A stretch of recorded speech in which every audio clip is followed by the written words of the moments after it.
Today, let's answer a question that I get asked quite a bit, and that question is, can I host my podcast and upload my files on the back end of my website? I've got the answer for you here coming up shortly. Stick around.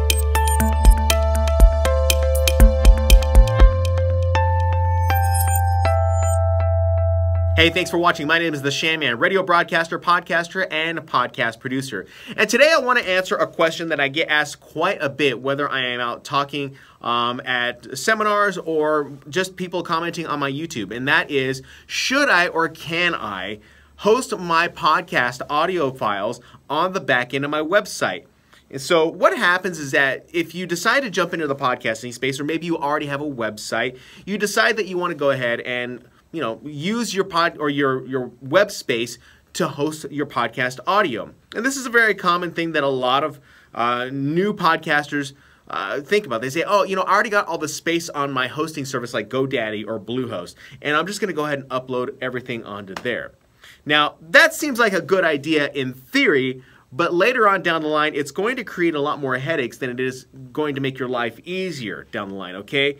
And the reason for this is because well, there's a number of reasons why you don't want to do this. This is something you need to avoid, all right? Number one reason is that you have a limited amount of space on your web host, all right? And the files that you are uploading into that web host are very large. They're going to be very large depending on the length of your podcast. And eventually you're going to run out of space and you're going to have to figure out how to get more space. So that's going to create one headache. Number two headache is, if you do start uploading your podcast into your web host, and let's say your podcast starts getting more downloads and more traction, and it will, your website is going to end up crashing. And that's just not a good thing. And you're going to have to go through that whole process of going into your WordPress, whether it's GoDaddy, whether it's Bluehost, and trying to get the website back up and running. You don't want this to happen. Trust me, I've been there. Don't do this, okay? Now, that is just one of... Those are just a couple of the reasons why I don't want you to upload into your web host, all right? Now, you might say, can I use Google Drive to host my podcast, and can I use Dropbox? This was something that was brought up a few years ago saying, hey, yeah, you could, but Dropbox and I believe Google Drive now will see that if you're utilizing their space that you're paying for, they will ban the link to iTunes and to wherever you're sending your RSS feed out to, or your link to. So you don't want to do that. You're going to want to definitely get some type of dedicated hosting, okay? So the hosting that you're using on your website should only be used for the images and the text for your blog. That's pretty much about it, all right? And, everything else can be uploaded into a YouTube video, and of course, you're going to need podcast hosting. So this is something that you need to start considering. When it comes down to getting hosting, you want to think about a couple of things. If you're going to try and go down this, I'm going to call it the cheap route, you're going to run into issues like, oh, can I create this workflow of titling the podcast the right way, giving it the right description, optimizing it for iTunes the right way? And you can't really, you can, but it's going to take forever for you to code all of that into iTunes and into your website. It's just something that you don't want to do, okay? That's why you need to have some dedicated hosting like Libsyn or Blueberry. Those are the benefits of those services. They know how to utilize and take advantage of the code that is acceptable inside of iTunes, and they can make sure that everything shows up in iTunes professionally, or at least real clean and without any type of difficulty for you to deal with later on down the line. So some of the things that you're going to be looking at when you get some type of dedicated hosting like Libsyn or Blueberry is the titling of the podcast. They give you fields where you can put the title of your podcast. They give you fields where you can put the description of your podcast.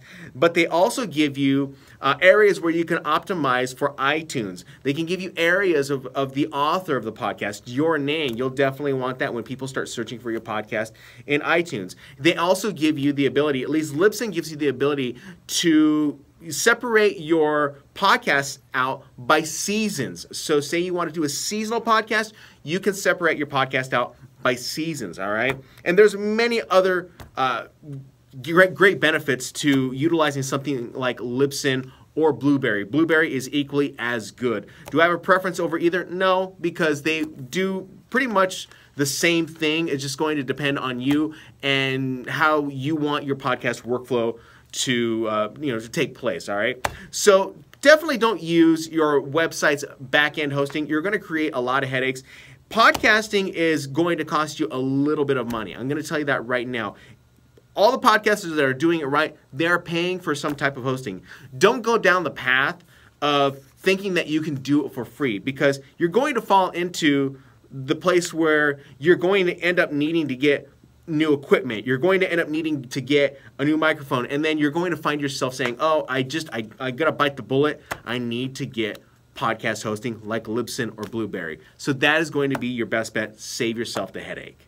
If you've been podcasting by hosting on your website, has it worked out well for you? What are the difficulties that you have been facing with podcast hosting on the back end of your website? I hope you're not doing that, but let me know and I'll be happy to help you out. If you like this video, go ahead and give it a thumbs up down below in YouTube if that's where you're watching this. And of course, hit the subscribe button and share this video out with your other friends who are looking to get into podcasting. Maybe this will help them get a better idea and understanding of why they shouldn't be uploading their audio into their WordPress or back-end hosting area, okay? So I appreciate you guys so much for watching. If this is your first time watching this video, I have a quick start guide that you can go ahead and download right now on my website. I'll go ahead and leave that link up here and in the description down below so that you can get that quick start guide to starting your podcast in 4 simple steps.